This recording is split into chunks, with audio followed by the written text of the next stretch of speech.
ஆஸ்திரேலியாவை முட்டாளாக்கி இந்திய அணி அபார வெற்றி. சத்தமே இல்லாமல் பல சாதனைகளை ஒரே போட்டியில் அள்ளிய இந்திய அணி. அதாவது நேற்றைய நாள் ஆட்டத்தில் ஆஸ்திரேலிய அணிக்கு எதிராக 5 விக்கெட் வித்தியாசத்தில் முதல் ஒருநாள் போட்டியில் இந்திய அணி அபாரமான முறையில் வெற்றி பெற்றிருந்தது. இந்த போட்டியில் இந்திய அணி டாஸை வென்று முதலில் பந்து வீச்சை தேர்வு செய்தது. அதனைத் தொடர்ந்து ஆஸ்திரேலிய அணி பேட்டிங்கில் களமிறங்கி 50 ஓவர்கள் முடிவில் அனைத்து விக்கெட்டுகளையும் இழந்து 276 ரன்கள் எடுத்திருந்தது. இந்த போட்டி நடந்த மொஹாலி ஆடுகளத்தில் சேசிங் செய்வது எளிது என்பதால் இந்திய அணி நம்பிக்கையுடன் சேசிங் செய்ய துவங்கியது. துவக்க வீரர்களான ருத்ராஜ் கெய்க்வாட் 71 ரன்களிலும் சுப்மன் கில் 76 ரன்களும் குவித்து அவுட் ஆகினார்கள். அதன் பிறகு ஸ்ரேயஸ் ஐயர் 3 ரன்களில் ஆட்டமிழந்து ஏமாற்றினார். அடுத்ததாக இசான் கிசான் 18 ரன்களில் வெளியேறினார். கேப்டன் KL ராகுல் மற்றும் சூரியகுமார் யாதவ் இருவரும் பொறுப்பாக நிதானமாக ஆடி அணியை வெற்றி பாதைக்கு அருகே கொண்டு சென்றனர். சூரியகுமார் யாதவ் சரியாக அரை சதம் அடித்து 50 ரன்களில் ஆட்டமிழந்தார். KL ராகுலோ கடைசி வரை நின்று 58 ரன்கள் குவித்து இந்திய அணியை வெற்றி பெற வைத்தார்.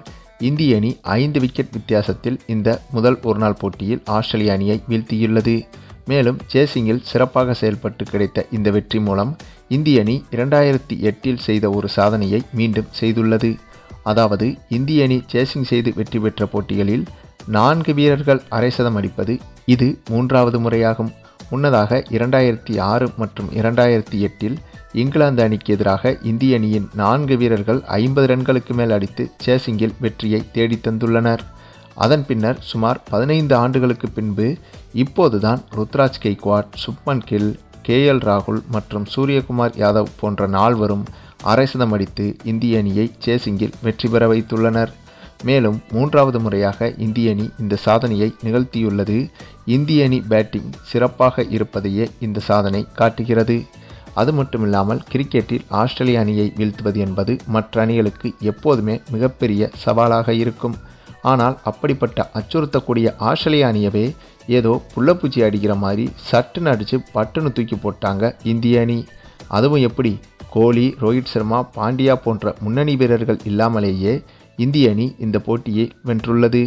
இதன் காரணமாக வரப்போகிற உலகக்கோப்பை போட்டியிலும் இந்திய அணிக்குத்தான் உலகக்கோப்பையை வெல்ல அதிக வாய்ப்புகள் உள்ளது. ஏன் அப்படின்னா இப்போதைக்கு நேற்று கிடைத்த இந்த வெற்றி மூலமாக டெஸ்ட், ODI, T20 என இந்த 3 ஃபார்மட்டிலும் இந்திய அணி தான் நம்பர் 1 அணியாக திகழ்கிறது. ஆக பேட்டிங், பவுலிங், ஃபீல்டிங் என எல்லா தரப்புலையுமே இந்திய அணி வேறு லெவலில் இருக்குங்க.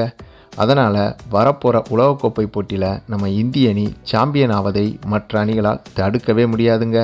பத்தாக்குறைக்கு இந்த உலகக்கோப்பை போட்டிகள் அனைத்தும் இந்தியாவில் வேற நடைபெறுது. ஆக டவுட்டே வேணாங்க, இந்த வருட உலகக்கோப்பை நம்ம இந்திய அணிக்கு தான்.